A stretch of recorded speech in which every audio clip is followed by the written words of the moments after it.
All right. Welcome, everybody. This is Hungry for Moats. Moat. I'm Prabhat. This is Avinash, and we are going to be covering the 1960 letter in this video from Buffett Partnerships. Just to summarize, last year he had talked about how he still prefers those illiquid stocks that are not affected by the general stock market movements just because they're so illiquid and thinly traded that you can't really have a real buying or selling pressure, and they're obscure little companies. And he reveals that he actually bought um, this new kind of conglomerate, maybe that that he created a 35% stake out of his portfolio. He didn't give us a name yet, still. And he continues to think the stock market is overvalued, and his goal is to kind of just be average, match the market return, just not lose. But he has been saying that, and he continues to beat the market even on the bullish years. So we'll see how he does in 1960. Yeah. And also, it's a private partnership right now. So, way before, any. So, he still has this mentality of cigarette butt type of mentality. And he's 30 years old, I believe. Yeah. Yep. Oh my God, so young. To make us all feel bad. Yeah. All right. Okay. Let's get into the letter.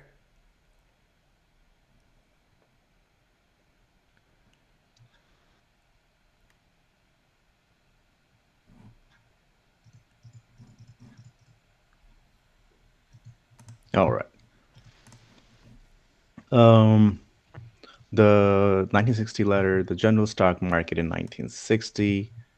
A year ago, I commented on the somewhat faulty picture presented in 1959 by the Dow Jones Industrial Average, which had advanced from 583 to 679, or 16%. Although practically all investment companies showed gains for that year, less than 10% of them were able to match or better the record of the industrial average. Dow Jones Utility Average had a small decline, and the railroad average recorded a substantial one. In 1960, the picture was reversed. The industrial average declined from 679 to 616. So that's a 10% decline, almost 9 to 10%. Adding back the dividends, which would have been received through ownership of the average, still left it with an overall loss of 6.3%. On the other hand, the utility average showed a good gain, and while all the results are not now available, my guess is that about 90% of all investment companies outperform the industrial average. The majority of investment companies appear to have ended the year with overall results in the range of plus or minus 5%. On the New York Stock Exchange, 653 common stocks registered losses for the year, while 404 showed gains. Okay, so that's what his comments were about the general stock market in 1960. Do you have any comments on that, Avinash? Well, the first thing I thought was, isn't that a really ridiculously small amount of, offerings on the New York Stock Exchange? So, Oh, like really, companies, yeah, just like yeah, not even 1,000 companies. about 1,000 companies. That should make your investment journey pretty easy. You just analyze a Uh, thousand companies, and then you pretty much know which ones are the winners. So maybe Buffett had a little. I mean, he is a genius, but he had probably an easier time. But also, what's interesting is that so it seems like there was a decline this year compared to last year. And so I guess we should be seeing, if I'm correct, the Buffett kind of or his investment portfolio should outperform the market. yeah, because it's a bear year, and he usually does. His Better in his thesis is barriers. that he will do average on the good years and above average on the bad years. Yep. Yeah, and he's still already thinking. I mean, he's kind of telling you that his stocks probably did better. Mm-hmm. Okay, Yep. here we go. Results in 1960. My continual objective in managing partnership funds is to achieve a long term performance record superior to that of the industrial average. I believe the average over the period of years will more or less parallel the results of the leading investment companies. Unless we do achieve this superior performance, there is no reason for existence of the partnerships. However, I have pointed out that any superior record which we might accomplish should not be expected to be evidenced by a relatively constant advantage in performance compared to the average. Rather, it is likely that if such an advantage is achieved, it will be through better than average performance in stable or declining markets, and average or perhaps even poorer than average performance in rising markets. I would consider a year in which we decline 15% and the average 30% to be much superior to a year when both we and the average advanced 20%. Over the period of time, there are going to be good and bad years. There is nothing to be gained by getting enthused or depressed about the sequence in which they occur. The important thing is to be beating par.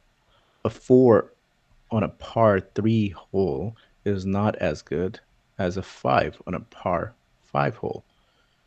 And it is unrealistic to assume we are not going to have our share of both par threes and par fives. The above dose of philosophy is being dispensed since we have a number of new partners this year, and I want to make sure they understand my objectives, my measure of attainment of these objectives, and some of my known limitations. With this background, it is not unexpected that 1960 was a better than average year for us, as contrasted with an overall loss of about 6.3% for the industrial average. We had a 22.8% Whoa. gain for the seven partnerships operating throughout the year. Our results for the four complete years of partnerships operation after expenses, but before interest, to limited partners or allocation to general partners are.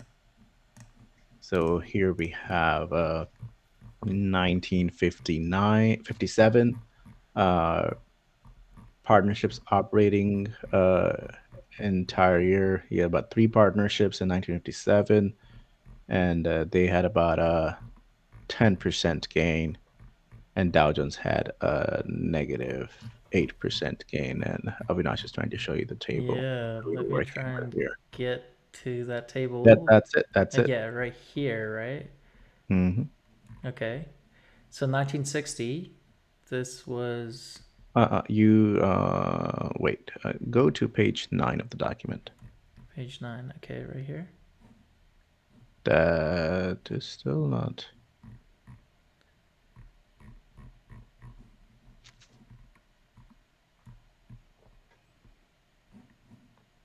Am I Yeah, go okay? up. Go. Go. Okay. Scroll up. This Scroll up. Preceding page. Oh, never mind. Okay, we yeah, have but summation I do have this. I did copy it. I'm not sure where I saw it from, but here it is. So here. 1957 I partnerships. will. I will do just so everybody can see. Here we go. Yeah, perfect. So this table, Mm-hmm. 1957, like I said, they had three partnerships, 10% gain, and then an average Dow Jones went down 8%. At 58, they had about five partnerships. So people are noticing that this dude might know what he's doing, and they're probably seeing that he's beating the market and just giving him his money. 40% gain, and Dow Jones did 38. So I Mm-hmm. mean, there he probably counts that as just average. Mm-hmm. 59, Dow Jones, he had six partnerships now. Dow Jones did about 20%, and he did 25.9. Mm-hmm. And 1960, Dow Jones down -6, and he did Wow. 22.8, and he has seven partnerships. Incredible. Is this a little bit of gloating on Buffett's side here? He's killing it. Usually he never, I mean, I would think he wouldn't compare himself I'm not sure because he hasn't done it in the previous letters. I don't know what incentivized him to do it now. Yeah, I don't think he would necessarily still do like he I don't think this is still a small time frame. I don't think he wants to be compared now, Yeah, 5 or 10 year periods. I mean, right. but when he was more agile and younger and was had more frequent transactions, I'm sure Mm-hmm. he was still thinking on a yearly basis. Yeah, yeah, agreed. Interesting, interesting. And before that, I mean, he's kind of laying down his own philosophy that this is what we do, and you know it's easy for me to outperform the market during the bear years. It's probably harder to match on a bullish year Mm-hmm. because that's where I think he feels uncomfortable, and it's just hard work. Yeah, but he has Oh, killed it even in the bullish years. We saw that. So he has. yeah, yeah. All right, let's move on. Mm-hmm. Um, So maybe I'll share it just for the sure, text. Yeah. sure. It should be emphasized again that there are the. Let me stop recording. Okay. I'll do All it right. then. Yep. Yep. The overall gain or loss is computed on a market to market basis. Mm-hmm. Uh, After following for any money added or withdrawn, such a method gives results based upon what would have been realized upon liquidation of the partnership at the beginning of the year, and what would have been realized upon liquidation at year end. And it's different, of course, from our tax results, which value securities at cost and realize gains or losses only when securities are sold. On a compounded basis, the cumulative results have been. And I have that here. This one shows up luckily. Yeah. 1957 partnership Yeah, gain walk us through that. 10.4%, and then Dow Jones not it's lost 8.4%. 1958 55%, and then 26%. So that's again a bullish market. 1959 95.9% compared to the 52.2%. Again, a very bullish market for the Dow Jones. So surprising that he's gained that much, almost double what the general market is doing. 1960, 140.6% compared to 42.6. Okay, if no one's jumping on the bandwagon now, there's got to be some screws in the head loose. I don't understand what's going on here. So I think what he's saying, um, that the prior table, I think, was based on the market value based on what he has sold and bought. Mm-hmm. Because he says here, overall gain or loss is computed on market to market basis after allowing for any money added or withdrawn. So he doesn't want to worry about the money inflows. Mm-hmm. Such a method gives you based upon what would have been realized upon liquidation. So if he had sold everything, then what would be the result? To liquidation of the partnership at the beginning of the year, and what would have been realized upon liquidation at the end. And it's different, of course, from our tax results. Hmm. So yeah, I think he's basically saying if we had sold everything Yeah. every year, and as a theoretical exercise, what would our performance will be? So these may be compounded. So basically, I think previous one was actually annual, Mm. annualized returns, and these are actually compounded returns. Okay. Okay. Even Does that then, make sense? yeah. But even then, it might be kind of amazing still, right? Because 14x from when you first started off the partnership is what you would get if you just held on to the shares in for 4 years. Is that correct? Not 14x. I mean, you basically would have 1.5x your, I Oh, mean, right. more Yeah. than more than double your money in Yep. about 4 years. Yeah. Okay. So about 2x your money in about 4 or 5 years.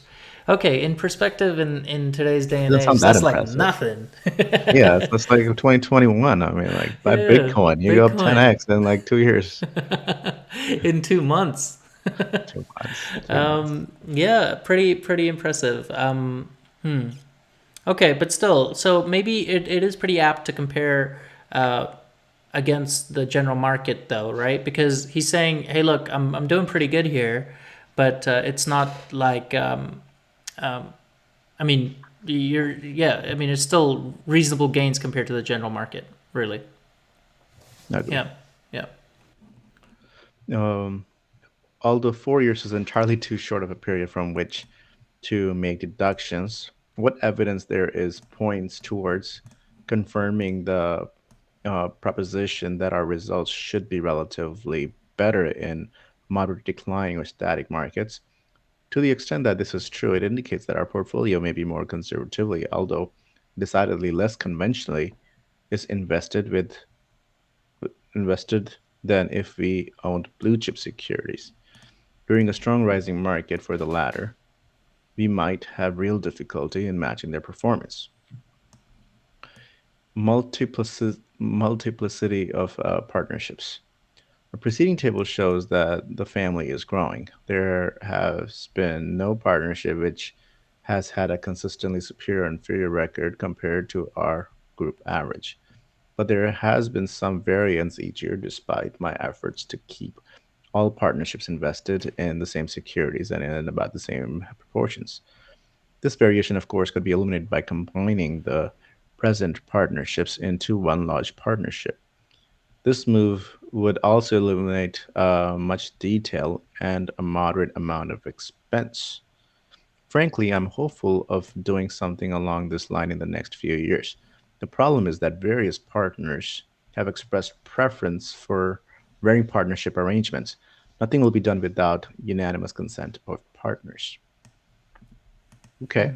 So just kind of, I guess his management style is changing. He has all these different partnerships. Now he has 7 different partnerships. I mean, and I would imagine he likes to simplify things and not have to, you know, repeat things. I'm sure their fixed costs, overhead costs associated with each partnership is just trying to simplify and hopefully just have one partnership. And I'm sure that there are incentives for certain partners, maybe partners who came in earlier. They don't want to be quote unquote diluted by new cash just sitting there. And okay, I guess it Yeah. doesn't really apply to us trying to learn about how Yeah, to pick but stocks. before we get to the other section, I have a question. So, if he held on to just blue chip stock companies and just consolidated those, so kind of take like your top five largest market cap companies, and he just Hmm. held on, would he have gotten better returns than if he was to pick and choose? Well, So, then he would have gotten average results. well, the average would be an encapsulation of all the stocks, I guess. But if you just did the really large cap stocks, would you have gotten um, better results than the Well, overall? the idea of blue chip, I think blue chip stocks go with the market. Kind of like today. I mean, if like the FANG stocks do poorly, that's kind of likely means that the market is going down. Now there's tech sector and maybe different, but I'm not sure if how correlated were the blue chip stocks with the index. But I would imagine at this time blue chip stocks meant probably oil and consumer goods stocks, maybe retail, and I think those would go with the debt cycle of the country. Okay, yeah, makes sense. Advance payments. Several partners have inquired about adding money during the year to their partnership. Although an exception has been made, it is too difficult to amend partnership agreements during mid-year where we have more than one family represented among the limited partners. Therefore, in mixed partnerships, an additional interest can only be acquired at the end of the year. We do accept advance payments during the year towards a partnership interest and pay interest at 6% on this payment from the time received until the end of the year. At that time, subject to amendment of the agreement by the partners, the payment plus interest is added to the partnership capital and therefore participates in profits and losses. Interesting. So he can so you can buy in. Tell me if I understood this correctly. You can buy into his partnership mid-year if you pay 6% interest until the end of the year. The opposite. The opposite. Oh, So there are okay. people who have money, have partnerships, and they're like, "Oh, we have more cash, and you're doing amazing. So here, I want to give you more money." And it's like, well, this accounting was too complicated. I can keep track of who's giving me money when. So let's do this. I only accept money at the end of the year. The new inflows can only happen at the end of the year, and then that way, everybody gives you money at the same time, and I can put it to good use, and it'll be fair, and it'll be transparent. Just it'll be clean. But if you do want to give me money, let's say in June, you can do that. I'm not going to say no to money because I know I'm an amazing stock picker, and to incentivize you, I will give you 6% interest on the money that you give me early, Oh, and I will interesting. get better return on it because I know I'm Oh, wow. That is a huge bet on himself. I yeah. okay, I misheard that. So that means that he's guaranteeing pretty much anyone who puts money in more than 6%. Well, that his partnership model is reliant on that. I mean, he thinks 6% is the cost of capital. It is the baseline that he works with. He doesn't take any commissions till he outperforms the 6% threshold. So I Wow. mean that's kind of built into his whole philosophy. So Yeah. Wow, incredible. Okay, so he's really kind of betting big on himself. Cuz yeah, I I mean, if mean, someone would guarantee me 6%, yeah, I'll just have a lot of money there. at least 6%. At least 6%. Well, Yeah. this is the interest, so he's only going to do well in this interest. He gets 6% as interest, which is 100%, Yeah. and then his of course normal partnership is 6% uh, of profits without him taking a cut, and then afterwards he will take a cut What is the of cut those that he takes? profits. Do you know? I'm not sure. 0.25% for each additional percent. Oh, wow. Okay. So after 6%, all the profits he takes 25% of it, Okay. Wow. Okay, that's such a and great Provide does the model. same thing. Yeah, Pulbright copied that, right? Yeah. Okay. Very cool. That's awesome. So, okay, that is not the most common thing. I'm guessing. I would think that the regular hedge fund would probably just take money regardless of returns. The percentage cut Yeah, is no, all. I Yeah. mean, at least today, I don't know back then what was the standard, but Yeah. it's incredible. He's giving 6% to it. Yeah. Oh, another question I have here. Is he looking for money?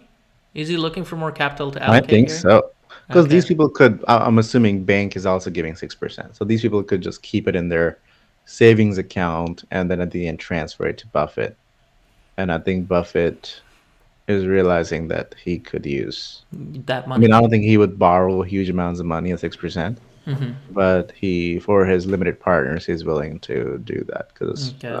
Yeah. I'm sure he's finding he can put it to good use. Yeah. Maybe he's getting a little confident. I'm like, this is easy. Yeah. Here, give me money. Incredible.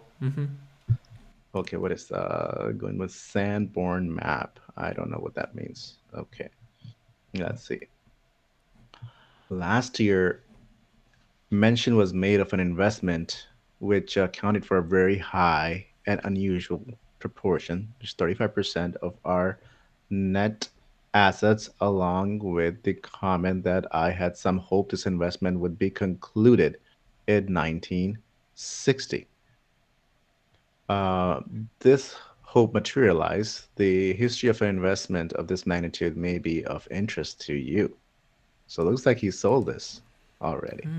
Okay. Sanborn Map And Company oh, okay, this is the company is name. engaged in the publication and continuous revision of extremely detailed map of all cities of the United States. Interesting. For example, the volumes mapping Omaha would weigh perhaps 50 pounds and provide minute details on each structure. The map would be revised by the paste over method, showing a new construction, changed occupancy, new fire protection facilities, changed structural materials, etc. These revisions would be done approximately annually, and new maps would be published every 20 or 30 years when further pastover became impractical. Interesting. The cost of keeping the map revised to an Omaha consumer would run around $100 per year. Okay, let's take a break and talk about this really Okay. quick. This Okay. is this is Google Maps back in the day. Am I wrong? That exactly correct. But I Yeah. mean, I mean, I remember a world before Google Maps because you would have these paper maps you could buy from Yes. Walmart or Yeah. anywhere. You're doing road trips and you're Yeah. trying to figure out, which road you're Yeah. on. And then I mean, you would also have like, you'll go to MapQuest and print out, Yeah. directions, but there's Yeah. no live GPS. There's nobody's going to tell you where you are. Mm-hmm. And I guess there were I mean, in the early 2000s, I think there were some GPS, but Mm-hmm. I mean, it was much Yeah. crappier technology. I mean, you're in the mountains and you lose signal and the maps are outdated Yeah. often. Yeah. But yes, I mean, this is, in the 60s, I mean, they have paper maps. And of course, I mean, anybody who's traveling and Mm-hmm. for business or personal reasons need to know where they're going to navigate, and mapping will, maybe it's a luxury good. Or it could be for site development and stuff like that, right? So like construction folks might need it or something like that. Yeah, I mean, so those business people will need. I mean, if you're trying to just Yeah. figure out what you're going to uh, build or buy or renovate, Yeah. what's around you. I mean, maybe it's a school or Yep. fire facility. Does that change the real estate Yep. prices or Yeah. So and for each customer, it's about $100 per year, which is I think low overhead cost at the time. Of course, it's laughable now. You know, each because person. it's a subscription service, $100 a year is Right. incredible. It's a subscription service, Yeah. maybe. Yeah. And what they do is they give you a copy. There's a huge, thick handbook, and every year they will put stickers on it to update it.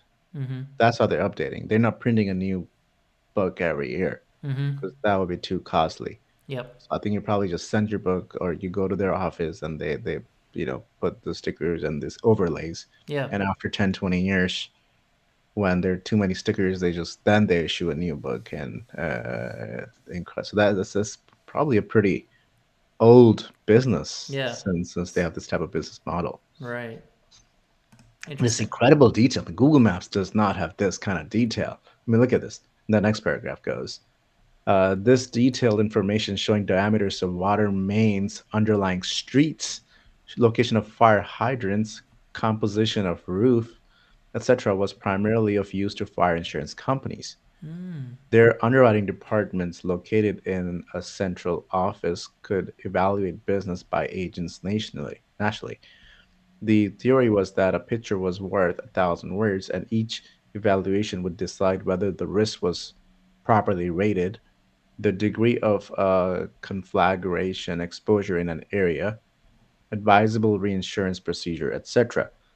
The bulk of Sanborn's business was done with about 30 insurance companies, although maps were also sold to customers outside the insurance industry, such as public utility, mortgage companies, and taxing authorities. This is Wow. so exciting. This This is is so incredible. Wait a second. So why is this not a thing now? Or maybe it is and I just didn't maybe it know. is a thing. So it seems like, I mean, I Wow. I had a wrong assumption. This is not a consumer product. It is primarily an industrial or business product. Yeah.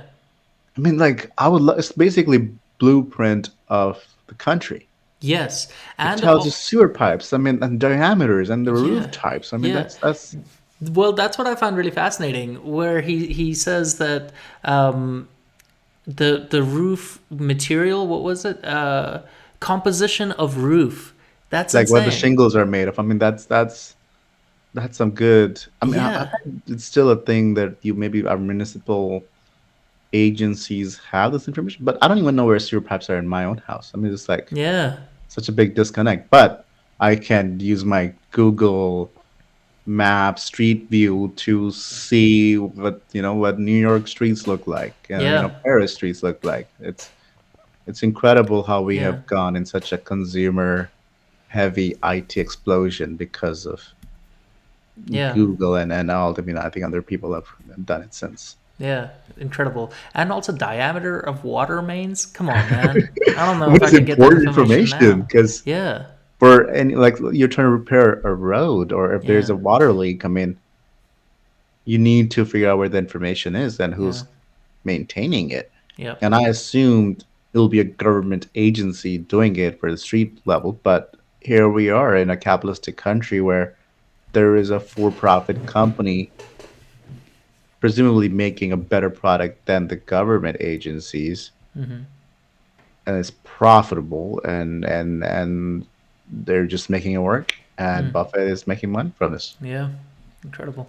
And insurance companies, I mean, Yeah, yeah, that's the biggest one. Because imagine how powerful you would be if you were one of the insurance companies. Because you could just be like, "Hey, man, your shingles are off, and it looks like you need house insurance." Boom, sale right I there. mean, not just that. I mean, you're yeah. I mean, you everybody needs house insurance, and you can. I mean, this is a fire insurance companies, right? So what's important for fire insurance. You need water to put down Yes, fires. So fire I mean, hydrant. how Yep. big are if there's a fire? I mean, how much water can we get out of your water mains? How far is the fire hydrant? How Yeah, long will it get us to get there, hook it up, and how much water can we pump onto the property yeah, to put it out? I mean, and that factors into your premiums. incredible. I cannot wait to hear more about this business. And what kind of shingles? I guess maybe shingles can be fire retardant, but Yeah. or just like in the rain and the types of house insurance things.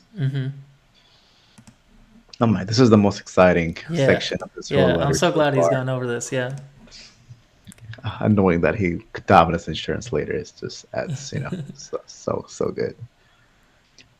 For 75 years, the business operated in a more or less monopolistic manner, with profits realized in every year, accompanied by almost complete immunity to recession and lack of need for any sales effort. In the earlier years of the business, the insurance industry became fearful that Sanborn's profits would become too great and placed a number of prominent insurance men on Sanborn's board of directors to act in a watchdog capacity. Wow. Okay, we can just go paragraph by paragraph Yeah. here because it's Yeah. too good. Yeah. Well, one thing that I wanted to say here was he's looking for monopolistic businesses. You can already tell. Like he literally pointed out, saying, "Hey, man, these guys are a monopoly, and everyone owes them money." And then what's the second takeaway is, "Hey, we need some of our insurance guys in there so that we don't get like we have someone in the inside saying, 'Look, we can't get screwed over.'" Yeah, I mean it's basically a platform business. It's a sort of aggregator business. I mean, kind of like an Amazon or where you have to use it's a layer that provides you information. It's kind of what IT does, information technology. This is gives you information that's critical, and you're the only one doing it, so they have to come to you. You have incredible pricing power, and to the point that you're eating into insurance companies' profits, which already have ridiculous like low profit margins, and it's a great way of operating a business because they have to come to you. I mean, it's just like selling pickaxe in the gold rush. Yeah. It's like all these insurance companies need data, and Yeah. I mean, it's like being TSMC in a chip market. Just like Yeah. come to Oh, me. you need chips? Here you go. Yeah. So yeah, they're worried, so they're trying to. So assumably they have these insurance companies have probably bought stocks, and I don't know how else you get to be a board director, but they somehow end up in the board director of this company. And it's been operating for 75 years. This That's is 1960. incredible. It's been Yeah. operating since like the late 1800s when Rockefeller was doing his thing. Yeah, I'm so surprised that there's this amount of data that you can collect even at I mean, how do you even go about collecting diameter of water? Maybe what they do is they get like different maps from different localities, like a government issued. You have to have this if you want to build a building. Then Yeah. they just overlay all these maps together, and then that's their business. Like I mean, they must have access to city blueprints. Dude, it's Yeah. still a thing. No Sanborn maps way. are detailed maps of U.S. cities, originally published with the company to sell to fire insurance. They held a monopoly. I'm just reading on Wikipedia. They Uh had a huh. monopoly, but business declined as the U.S. companies stopped using maps for underwriting in the 1960s. Okay. Okay, so we might be seeing a The downfall last soon. Sanborn fire maps were published in microfilm 1977. Oh wow! So what happened to the company? Maybe Buffett will go over it in the next few letters. Okay, But right now, am I reading right that he's seeing this as a threat to insurance companies? Because it's eating away at their profits? it's not a threat. It's not going to replace the insurance companies. It's just a big nuance for insurance companies to deal with, that they are worried about it. Yep. But he doesn't even know why he's buying it now. He just Yeah. bought it. So I Yeah. really don't think Buffett has a long term view of anything right now. He Yeah. is kind of going year by year, trying to uh, buy a business and sell them for a small Yeah. or significant profit, Yep. and then find new things. He's full of energy and he loves digging, and there are only what 1,000 businesses to go over. Yeah. Like he told us, like the New York Stock Exchange has 1,000 businesses. He probably knows all of them Yeah. because all he does is read annual reports. Yeah. Yeah. Interesting. Okay. In the early 1950s, a competitive method for underwriting known as carding made inroads on Sanborn's business, and after-tax profits of the map business fell from an average annual level of over $500,000 in the late 1930s to under $100,000 in 58 and 59. Considering the upward bias in the economy during this period, this amounted to an almost complete elimination of what had been sizable, stable earning power. Okay, what does this mean? So So he's talking about the decline of this company now, really, that is right? true. Yeah. So the company, I mean, it's ridiculous. The company's profits declined Yeah. like 5 times from the Great Depression. It was making so much more money in the Great Depression than in I guess in the 50s, late Yeah. 50s. Now I don't know what this carding is, but So, it's causing trouble with Sanborn's business practices. yeah. So, can you tell me what underwriting here means? What does that mean here? Do you know? Underwriting basically just means assessment of the risk and putting a value, a dollar amount on that risk. So it's I mean, and like it's how a company decides how much to charge you for your premiums. So Okay. it's just them trying to figure out what the risk they're taking, and how much to charge you, and in a way that you're not going to go to a competitor because it's too high, but also they will be profitable because it's a for-profit endeavor. They're going to lose money and become bankrupt. Okay. And I guess underwriting would still be like a guess at the end of the day. Maybe an educated guess, but it's still kind of a guess, right? I mean, it is because you're predicting future. You don't know Yep. if your house insurance. You don't know if there's going to be a hurricane, Yep. and maybe you guess it, but do you know if it's going to be 3 hurricanes? How bad they will be? How many houses will be affected, and how much it will cost? I mean, what will be Yep. the labor cost in that time? Gotcha. Um, and he's saying the economy has had in the 50s a very upward bias. I mean, you went to the Great Depression, the war, and now you're in the you know the booming 50s where we have the space race and everybody's hopeful that future will be incredible. Mm-hmm. Yeah. And so maybe that means there'll be less fires. I don't know. This amounted to an upload almost. So for some reason, this bullish period kind of declined Mm-hmm. its earning power, and people migrate away from Sanborn's mapping business. That's right. Yeah. Maybe Yeah. that's true. Like when things are good, you don't think you undervalue risk. Maybe that's a thing, you know.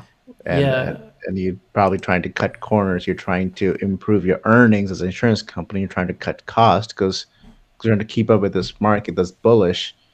And I'm sure they figured out a way to undercut Sanborn's costs. Yeah, I think I think this thing has something to do with carding because it seems like maybe that's how the competitive moat that they had has been Eroded somehow. They've eroded because of reached. that Yeah. carding thing. Yeah, Okay. Well, maybe we'll talk about it. yeah. Okay. However, during the early 1930s, Sanborn had begun to accumulate an investment portfolio. There were no capital requirements to the business, so that any retained earnings could be devoted to this project. Over a period of time, about $2.5 million was invested, roughly half in bonds and half in stocks. Thus, in the last decade, particularly, the investment portfolio blossomed while the operating business wilted. Oh my God. So Interesting. many parallels Oh here my to just like god. Berkshire, I guess. Yeah. So okay, let me take a stab at how exciting this is. So what really so this company, in the 1930s, they've just been killing it for like the last 75 years, and then because of all the capital that they've been getting, they've been reinvesting it into stocks and bonds, and then boom, And why? uh, Because um, they have no use of their capital. So right? they're There's such nothing a else to do. extremely low capital business. Yeah, this So might be the seeds of Berkshire Hathaway. I mean, he's learning, right? He's learning Yeah, how different businesses work, and he's like, well, it's a yeah, thinly this is a business with very low capital requirements, great yeah, business, and it's generous lot of earnings. yeah, And clearly, they invested into other ventures and did fine yeah. to the point that that's worth more than the actual operation because the operation will die one day. Can also be tell you why investment is important even for an individual. Because I mean, you have a job, that's Yeah, your you'll operation, you'll lose but a if you don't job. invest, I mean, Yep. you will lose that operation Yeah. one day, Yeah. and then what are you gonna do? Yeah. That's right. That's right. Yeah, that's really fantastic. But actually, I guess the take home for individuals would be that your investments should outperform your small amount of capital that you're getting in. It should absolutely outperform it over the long run, right? Yeah, I mean, Because it should be stable. It right. should be there. It shouldn't be like gambling, Yep. and it should outperform, I guess, your operational life, Yeah. Yeah. And like I guess retirement. yeah, and an awesome other takeaway for maybe individuals and also small startups is keep your operational cost almost the same every year for long periods of time. That way, you have more capital to allocate toward these other kind of ventures or maybe your investment portfolio. Good That way, point. Good point. So I mean, keep your costs low, keep your expenses low, yep, and that way you have more consistently. money. Yeah, That's right. consistently.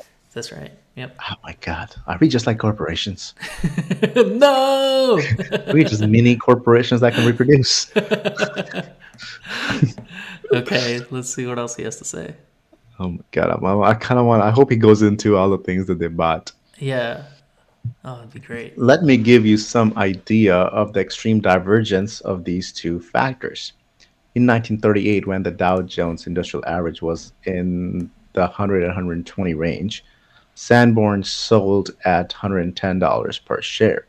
In 1958, with the average in the 550 area, Sanborn sold for at $45 per share. Yet during that same period, the value of the Sanborn investment portfolio increased from about $20 per share to $65 per share. This means, in effect, that the buyer of Sanborn stock in 1938 was placing a positive valuation of 90% per share on the map business, um, which was $110 less than $20 value of the investment unrelated to the map business, in a year of depressed business and stock market conditions. In the tremendously more vigorous climate of 1958, the same map business was evaluated at a minus $20, with the buyer of the stock unwilling to pay more than 70 cents on the dollar for the investment portfolio, with the map business thrown in for nothing. Okay, that's a lot to unpack there because Yeah. there's a lot of numbers and math. How much did you understand, Avinash? Um, a little bit about the math, but I think the overall thing here would be still, keep your expenses to the minimum, and then just invest whatever money you have into something that'll grow. So even if there's eating away at your small or at your business, at least the other investments will outperform your money that you're getting in. So what he's saying, if I understand correctly, is that even if you have a company and you had a moat before and then it's dwindling, but so your stock prices will go down, but whatever you did with the money that you had, that will go up, really averaging out or maybe even increasing your investment portfolio, but decreasing your stock price. Yeah, I mean, and the last line of the paragraph kind of tells you that, I mean, the amount of discount he's getting the portfolio and the business at a discount of 70 cents to the dollar. I mean, that's not a huge discount. So I think Buffett likes uh, discounts that are incredible, but 70 cents on the dollar just for the investment portfolio, and then plus the map business that's in there, That's and thrown let's in. see what the value of the map is. So let's redo this paragraph with the numbers in there. So the forget the Dow Jones, but the the shares were selling for 110 in the 30s, and 20 years later in the late 50s, it's selling for $45 per share, right? And the investments, if you look at all the investment portfolios, they had jumped from $20 per share to $65 per share. So if you just look at the investment portfolio as how many dollars as part of the share. So in 1938, the share was selling for 110, and of the 110, $20 was for the portfolio, the investment portfolio. Oh, So interesting. business was kind of, you're valuing the business at $90, and $20 for the investment portfolio. And 20 years later, 1958, the share is selling for $45, and the investment portfolio itself is worth $65. So Yeah. in 1958, the share is selling less than the investment portfolio. And we are not even talking about the operational business. Sure, the business is declining, but the investment portfolio is worth more than what the share is selling for. So overall, the business is still something that you should invest in, even though the stock price is low. Their investments as a company is higher, Yeah. so it would And it, actually and seem cheap. and it's not like they're burning a lot of cash with the business because the business is very capital light, Right. right? So so business is probably a cigar, but it's dying. But it's I mean, they're saying based on these numbers, the valuation is negative $20 per share. So it's like, I mean, no company should be worth negative, you know. So Yeah. maybe it's just people who are focused on the operational business, and they're just ignoring the investment business, Yep. which doesn't really happen today. I think today everybody knows about the investment business. I mean, look at Tencent. I mean, maybe it's happening a little bit. It's so cheap. mean, it's incredible operational business, and I mean the portfolio is also, Yeah. you can't ignore it. Yeah. Mm-hmm. How could this come about? Sanborn in 1958, as well as 1938, possessed a wealth of information of substantial value to the insurance industry. To reproduce the detailed information they had gathered over the years would have cost tens of millions of dollars. Despite carding over $500 million of uh, fire premiums were underwritten by mapping companies. However, the means of selling and packaging Sanborn's product information had remained unchanged throughout the year, and finally, this inertia was reflected in the earnings. So, for the past 20 years, the moat was they had all this information Mm-hmm. that was very expensive to get. So, they Mm-hmm. already had this information. If someone tried to copy it, they would have to spend lots of money to get this information. Mm-hmm. Probably have to visit all the municipalities, request Mm-hmm. records, put them Barrier together. of entry is very high. Okay. Yeah. Uh, yeah, right. This in tens of millions of dollars would be needed to reproduce this information. Mm-hmm. And despite insurance agencies, efforts in this quote unquote carding thing, which we still don't understand what it is, a lot of their premiums were still coming through mapping. I mean, mapping is still like $500 million worth of fire premiums were underwritten by mapping companies, which is Mm. what Sanborn is. Mm. And their cost hadn't changed much, right? They're selling and packaging. There's no big tech involved here.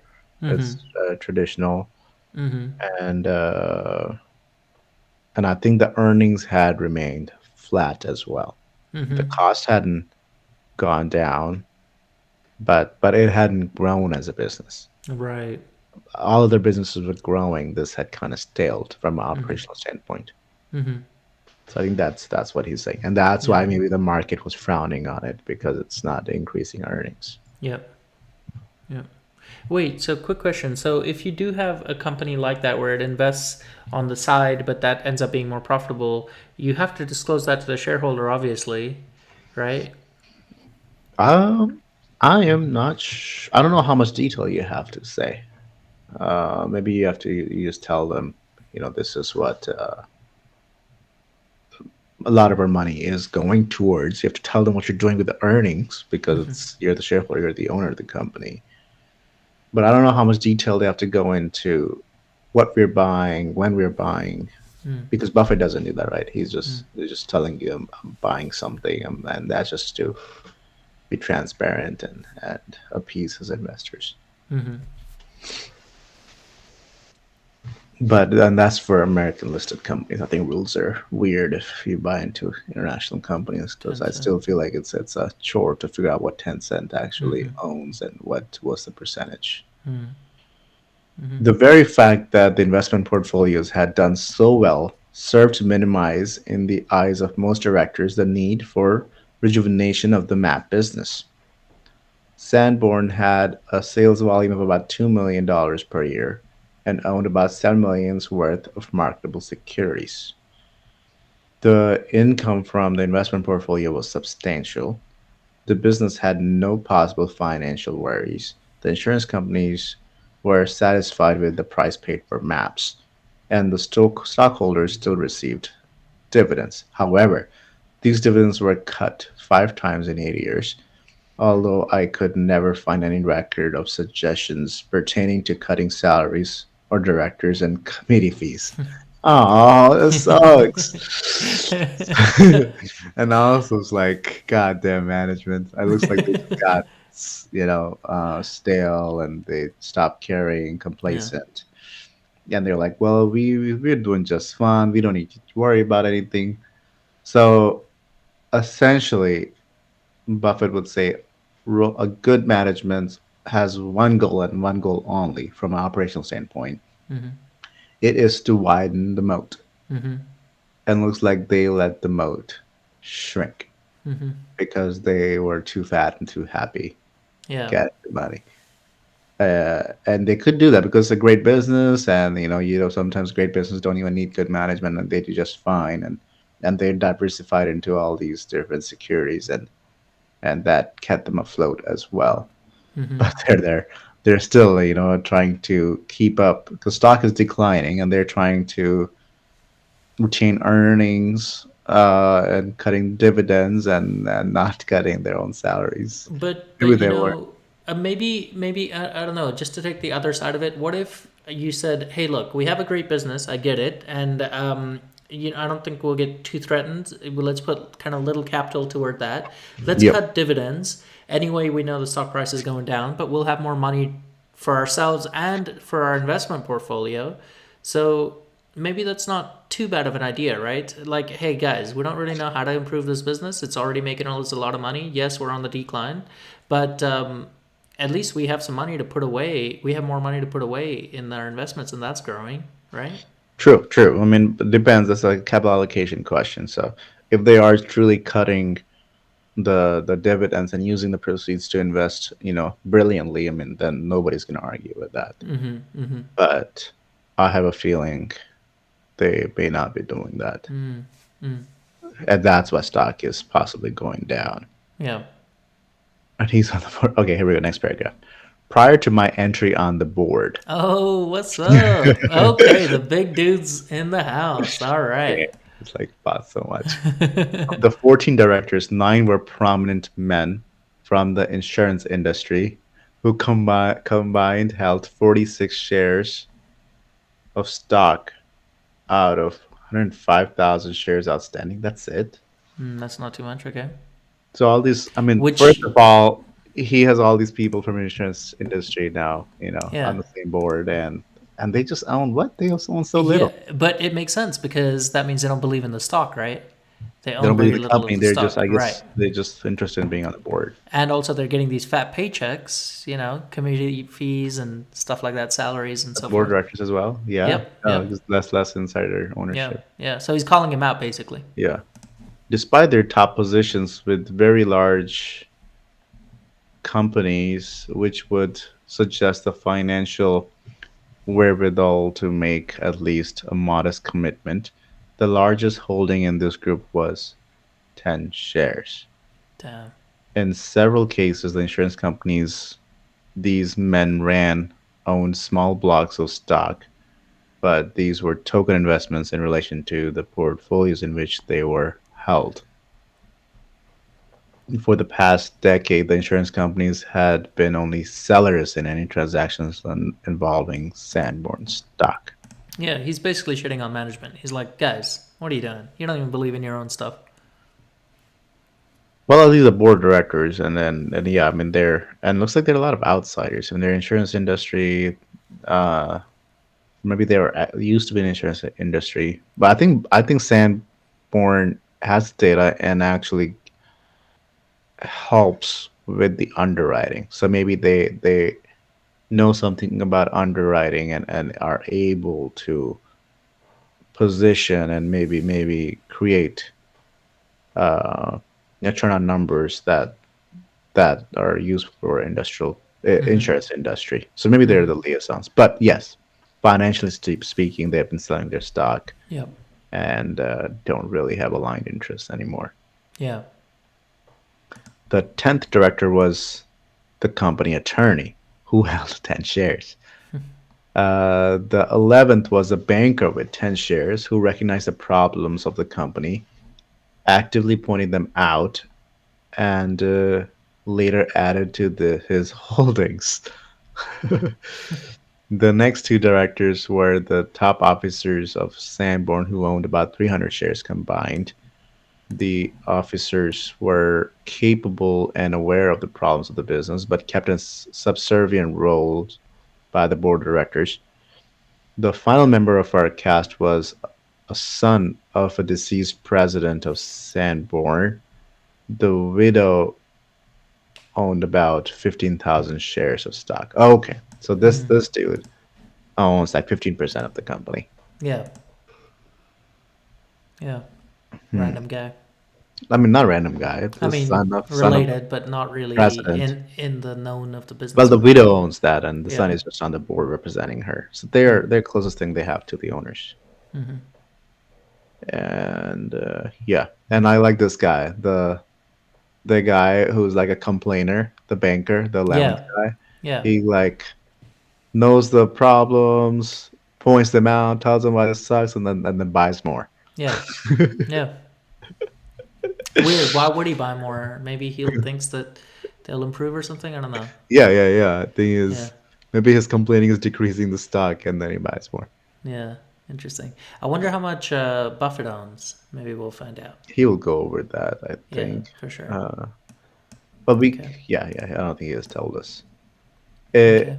in late 1958, the son, unhappy with the trends of the business, demanded the top position in the company, was turned down, and submitted his resignation, which was accepted. Shortly thereafter, we made a bid to his mother for her block of stock, which was accepted. At the time, there were two other large holdings, one of about 10,000 shares dispersed among customers of a brokerage firm, and one of about 8,000. These people were quite unhappy with the situation and desired a separation of the investment portfolio from the map business. As As did did we. we. Oh, so they are basically saying, screw this. Map business. Map business is dying, Yeah. clearly, but Yeah. investment business, that's where it's at. Yeah. So they're looking for a spin off. This is kind of what Oh. Naspers did with Prosus to, because Naspers core business is what? I mean, like newspaper in South Yeah. Africa. I Yeah. mean, that's not worth much. Yeah. But it's the fact that they own Tencent. I mean, it's keeping the stock price low, and they're saying let's spin it off, and maybe that will unlock value. Okay. Subsequently, our holdings, including associates, were increased through open market purchases to about 24,000 shares, and the total represented by the three groups increased to 46,000 shares. We hope to separate the two businesses to realize the fair value of the investment portfolio and work to establish the earning power of the map business. Interesting. So they're trying to separate the business. So that will just mean, investment portfolio will be priced appropriately. And they're also trying to actually revamp the map business, actually make it profitable. Okay, here we go. There appeared to be a real opportunity to multiply map profits through utilization of Sanborn's wealth of raw material in conjunction with electronic means of converting this data to the most usable form for the customer. Interesting. What? Oh man, I can't believe they're talking about this back in the day because this is just like, hey, look, it's hard to read right now. Let's just reformat it into like a CSV type of format or something, But what and does that then mean? maybe It's that'll be helpful. 60s.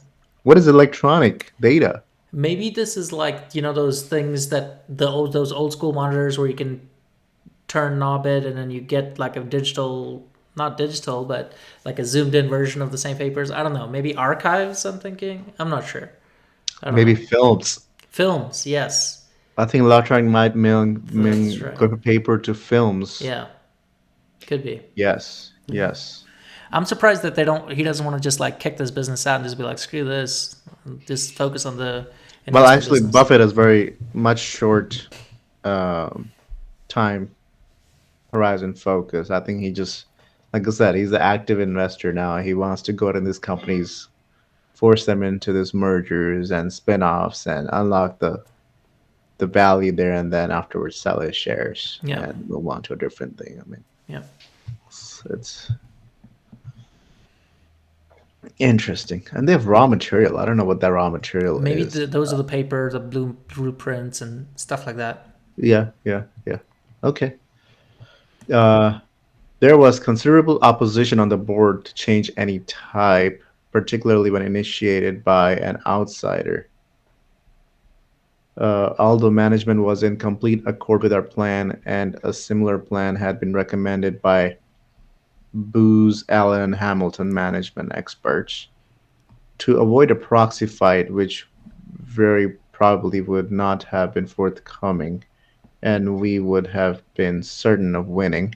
And to avoid time delay with a large portion of Sanborn's money tied up in the blue chip stocks, which I didn't care for at current prices. Plan was evolved, taking out all stockholders at fair value who wanted out. The SEC ruled favorably on the fairness of the plan. About 72% of the Stanford stock, involving 50% of the 1,600 stockholders, was exchanged for portfolio securities at fair value. Mm-hmm. The map business was left with over 100, 125 million government and municipal bonds as a reserve fund, and the potential corporation and a potential corporate capital gains tax of over $1 million was eliminated. The remaining stockholders were left with a slightly improved asset value, substantial higher earnings per share, and an increased dividend rate. So it looks like this is not new. The board had been told about this kind of strategy before. Maybe they hired this managing consultants, Mm-hmm. but they didn't want to do it. Buffett had partnerships with these other big shareholders that they could force the board to make this decision, but they didn't want to Mm-hmm. be unpleasant. But they also didn't want to cause delays because right now he's like, damn, market is overvalued. Mm-hmm. I gotta just buy. I gotta take advantage and make these trades now when the market is still overvalued. Mm-hmm. Yeah. Uh, This was all happening last year. right. And so the plan is to acquire as much share back from the current stockholders. So they already own a lot, Mm-hmm. and they are offering to buy even more. Mm-hmm. That's sometimes happens when you're trying to make a company go private, like Amazon bought Whole Foods. So Yeah. they offered every Whole Food shareholder slightly above average price. So SEC will approve it, and there is no unfairness. Mm-hmm. Yeah. What's interesting here, I thought, was why would you want to buy a failing stock? Maybe because of the investment portfolio, then? Is that Buffett's angle? Yeah, I mean, he already realized this is undervalued. Mm. So he's saying 70%, 72% of the Sanborn stock, involving 50% of the 1,600 stockholders, was exchanged for portfolio securities Yeah. at fair value. So Mm-hmm. he basically got all this. I mean, 72% of the whole stock. That's easily the majority. Mm-hmm. And I wonder if he actually paid them what he thought was the value of the portfolio. Did he actually still get the 70% discount? I'm not sure. Okay, no worries. The map business was left with. Oh, he separated the securities. He separated the stocks. He did not take the bonds with him. He left the Oh, bonds I with the see. map business, Mm-hmm. and they offered to spin off, I think, the stocks portfolio. And they're giving. So I think these are just the ins and outs of like what happens when you're trying to buy back stock, you know. So this is Yeah. like we're gonna give them a better dividend rate. We're gonna give them the it's the numbers or the books now have like a slightly improved asset value, and higher EPS. So that type of stuff. So I think he's trying to sell to the shareholders that look, we made a fair deal here. Yeah. So I mean, Yeah. he basically bought out effectively the stocks portfolio, Yeah. gave them plenty of cash, and they made their EPS go discounts as earning for the business. Yeah. So that made that go up. Dividend went up, Yeah. and the stock price went up. Yeah. So in the short term, this was a great thing for the business, Yeah. but long term, they probably basically died. Yeah. Right. Right. A long-term shareholder of Sanborn Yeah. did not do well. Yeah. Necessarily, the above little melodrama is a very abbreviated description of this investment operation. However, it does point up the necessity for secrecy regarding our portfolio operation, as well as futility of measuring our results over a short span of time, such as a year. Such control situations may occur very infrequently. Our bread and butter business is buying undervalued securities and selling when the undervaluation is corrected, along with investment in special situations where the profit is dependent on corporate rather than market actions. Mm. To the extent that partnership funds continue to grow, it is possible that more opportunities will be available in control situations.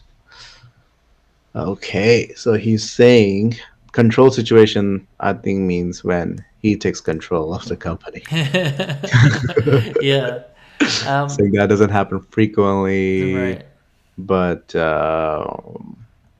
but it's something he does. And then he also talks about special situations, Hmm. which Which might this one might be. This one might I be think a it's a special situation. combination. Like given you Yeah. have a corporate action coming up, and that may unlock value. Hmm. Hmm. But what's interesting is that he already has the mindset, it seems like, in 1960 that all he wants to do is find securities undervalued and then still maybe cigar butt principle, but Oh, still, it's absolutely a yeah, cigar butt. I yeah, mean, he's trying to buy them. I mean, cigar butt implies dying business. I don't yeah. think he's actively looking for dying businesses. He's Hmm. looking for underpriced securities, and dying businesses tend to be underpriced. Hmm. Hmm. Like today, oil. Oil is probably underpriced Yeah, because most people believe the industry will die with the onset of Tesla and the batteries and solar and yeah, all that. right. But if you find like Shell, which may be dying, has an investment portfolio that they own Hmm. 5% of Tesla, I'm like, oh, okay, let's talk about it. Yeah. Yeah. Um, the last line: the auditors would be mailing your financial statements and tax information within about a week. If you have any questions at all regarding these, either the report or this letter, please let me know. Boom, done. Warren Buffett, Nice. January 30th, 1961. Yeah. Oh wow, what a letter! I What love an it when they talk awesome about letter. companies. The sand Yeah. maps. Yeah, yeah. I had no idea that this even existed. Did you? That I had seen those maps, detailed written maps, but I'd never known that. Oh man, it's that detailed. Yeah, I don't know this. That was actually a business. Yeah, Okay, I'm yeah. gonna read from Wikipedia now Okay. about this. And it's a Sanborn maps, and this is decline of insurance business. Hmm. In 1950s, insurance companies began to use an alternate form of underwriting known as line carding. Line carding had been used for decades to underwrite properties that were not covered by fire maps. Each insured property was listed on a single card, and no maps were kept. Corporate mergers also reduced the need for Sanborn maps since the consolidated company only needed to buy one set of maps. And insurance companies increased in size, they could withstand larger disasters and no longer needed to use insurance maps to reduce their concentration of risk. Companies also cited modern building construction, better building fire codes, and improved fire protection methods with declining importance of fire insurance maps. Hmm. From 1930s, 1950s, Sanborn annual profit fell from 500,000 to 100,000. About 30 insurance companies accounted for most of the company's sales. However, its monopoly over insurance maps had allowed it to earn substantial profits over the decades. These profits were invested in portfolio stocks and bonds. In 58, stock was selling for $45. But the investments were worth $65 a share. This attracted attention of young Warren Buffett, who pressured the company to distribute investment portfolio to shareholders. Hmm. Um, Buffett eventually purchased 23% of the company's outstanding shares as an activist investor. Hmm. representing 35% of the investment partnership's total assets under management. Allied with other dissatisfied shareholders, Buffett could count on the vote of at least 44% of the shares in a proxy fight. The board agreed to buy back shares from any shareholder at fair value, paying with a portion of his investment portfolio. Mm-hmm. 72% of the outstanding shares were turned in. In just 2 years, Buffett had secured a 50% return on his investment. Mm. Wow, incredible. I can't wait to read the next few letters because I'm sure he's going to talk about, hey, listen, we're actually going to turn this company around. But again, I think, even compared to last time, he's an active investor, which which you kind of don't hear about nowadays, where he takes a back seat, doesn't want to talk to management. You can see here he's like actively on the board. He's like listening to people about what they should do with the company, all this stuff. I mean, he's really active here, the young 30-year-old Yeah. Warren Buffett. Listen to this too. With the decline in the insurance business, Sanborn could no longer afford to maintain his army of surveyors. However, the company continued to sell its maps and perform some updates. Government sales began to play a larger role, especially Census Bureau and municipal planning agencies. Sanborn printed its last catalog in 1950, Mm-hmm. created its last new map in 1961, and issued its last update in 1977. Mm. Wow. Incredible. That's so And cool. over time, Sanborn diversified into other mapping activities, and as of 2020, he is a geospatial specialist and holder of electronic GIS assets and systems. All Oh, the fire insurance business continues as a niche department. Corporate headquarters are in Colorado. interesting. Still Wow. big. That's so cool. So they doubled down on this fire hydrant thing. So they must be getting some clients, maybe the government, to find out, hey, look, this is where all the fire hydrants are. It must be super easy for them now, I would think, to find this. But ArcGIS is a very popular tool that a lot of people use, not just archaeologists or whatever, like planners for the city and stuff.